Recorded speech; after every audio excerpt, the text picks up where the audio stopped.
is peachy around here today. We're talking about one of my favorite fruits, peaches. Joining me with advice on how to buy, store, and cook both sweet and savory dishes is recipe developer and food writer Claire Tansey. That title. Hi, sweetie. Hello.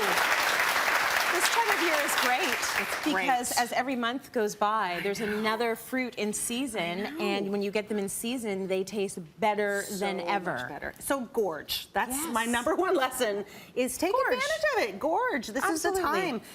You know, you've got get the fruit, get bowls out on the counter, just eat them as much as you can because they're never going to be this good for the rest of the year.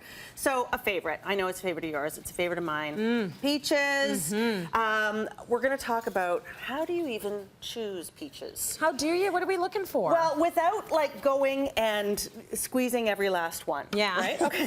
just gross. Which is gross. And you often buy them either in a basket like this or in a like a clamshell like that. So it's hard to know. Okay, so first of all, you want them to be wherever you are, local. The closer the better from where you are. Then, okay, now smell is a good indicator. Start. This smells like peach. I know. Color. This means it's good. Color is another good one. So this one still has a little bit of green at the top. Can you see that? Yeah. So not the end of the world, but it means it's a little bit underripe still. That's a good thing. Okay. Okay. And then you want to give it. Oh, now this one has a little mark in it. It's a little bruised. That's okay. You know what? We still love them. We don't care. We're not discriminating against you, Peach. You're fine. So then you want to give it. Okay, now just the gentlest.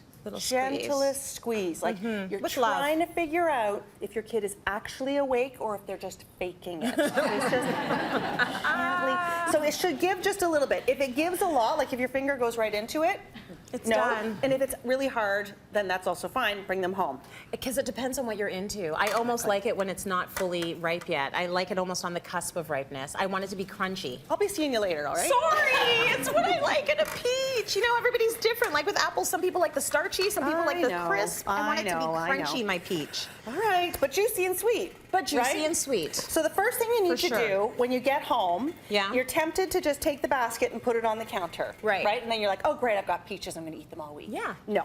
Okay.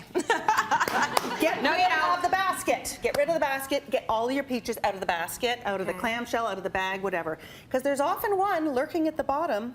And you see he's got two big sad spots. Yeah. I'm sorry to pick on you. Yeah. But the trouble is that in about a day, that's going to turn moldy, and then that's going to infect everybody else. So that really does happen, huh? It really does happen. They affect the other ones in the bunch. It does. You know what they say, one bad apple spoils the basket. I know these aren't apples. I didn't just get here. So it's the truth. So get them all out, and then if you're really, really crazy, you can line them up in order of ripeness. Oh, wow. So like, okay, this is the one I need to eat first. You're second. You're third. Amazing. No, you don't have to do that.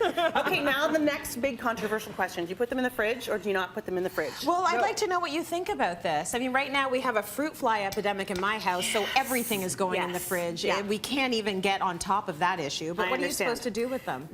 So they will continue to ripen when they're at room temperature, but as soon as they get cold, they will stop ripening. Okay. And in fact, they will start to turn a little bit mealy. Have you had that experience, a mealy peach? Yes. So if it's exactly perfectly ripe, you've got about 24 hours in the fridge, and that's a great way to stop the ripening process. Right. But if they're a little bit firm still, like Captain Green here, he's the captain, leave them at room temperature. Okay. Because then they will continue to ripen and become sweet and attract all the fruit flies. I'm sorry. I know. But then they taste so good. I know. So it's one of those things. I mean, throw a tea towel over them if you have to. Right.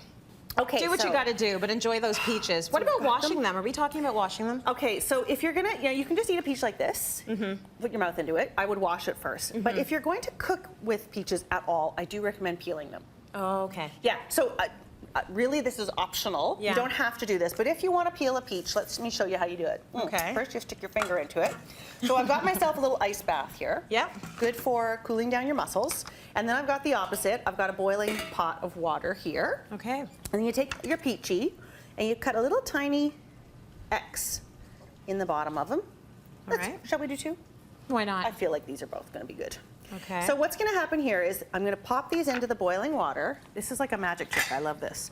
Into the boiling water. I know you're thinking, Claire, panic. I don't like hot peaches. I don't want a cooked peach. Calm. Everything be calm. After about 30 seconds, the skin starts to kind of come away. I'm going to just, watch it cook. So it doesn't take very long. It doesn't take very long. It takes 30 seconds. And then as soon as about 30 seconds has come up, you pull them out. We're faking this. Okay. And then it goes into the ice bath immediately. So that's why you do that first. Okay. So you don't want to be like, oh, it's cooked. I got to go to the ice maker. Where's the bowl? The phone rings. No, you don't want that. Be set up so you can do it quickly. And then, let me see if I can do this guy here. So then into the ice bath, and that'll cool them right down. So that means that you're not going to be eating hot peaches. And then what happens is where you made that little X, the skin will just peel right off. Oh, okay, that makes it so much easier. This is a very satisfying job as well. I'll tell you. Does anybody else find it must be so tedious. It's very satisfying. And so then, let me just now move this. And then, okay, these peaches are starting to turn a little bit brown because I peeled them earlier, but that happens. I don't have an issue with that. No, it's just a fruit being a fruit. Leave it alone. It gets a little brown. Relax, today. Everybody. You're bruised, you're imperfect, doesn't matter. Okay, so then I've got the skin hanging off up here, and I actually use that as a little handle. Okay. And then you can cut this into wedges. Nice. Like that. Good. And they're perfect. Oh. Okay. Would you like to? Well, it's going to be all over here. Okay. All right, so we've cut our peaches, we've peeled our peaches, we've picked which peaches we want to eat immediately, and now what are we going to do with our peach? Okay, so then you have a basket of peaches, and you're like, I can only eat so many peaches in one day. That's true. Let's make dinner. Let's do that. Okay, so what I've got going on here is a couple of boneless, skinless chicken breasts that I have been cooking away in here. Ooh, hello, hi guys, darlings. And then that's just salt and pepper on there. You know what? Let's do a little bit more salt and pepper. All right. I love my little teeny tiny pepper grinder. It's the smallest little pepper grinder. Isn't it adorable? Ever. So then, very cute. Flip these babies over, nice and golden. And this is boneless, skinless. This is really easy for a weeknight. Yeah. But if you can see in the bottom there, little brownie bits. The good stuff. The good stuff. Okay, so then move that skin away. These guys are cooked, believe me.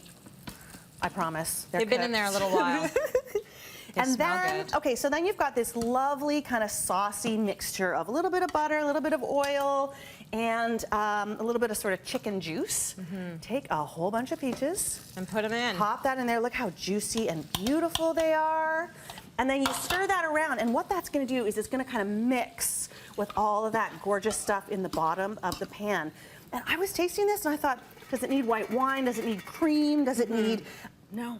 It doesn't, because you've got the saltiness from the chicken and the butter and the salt, and then the sweet and the savory all together. And then, okay, hold on to your hats. Would you believe that basil, would you stop that, please, We're going to put him over here.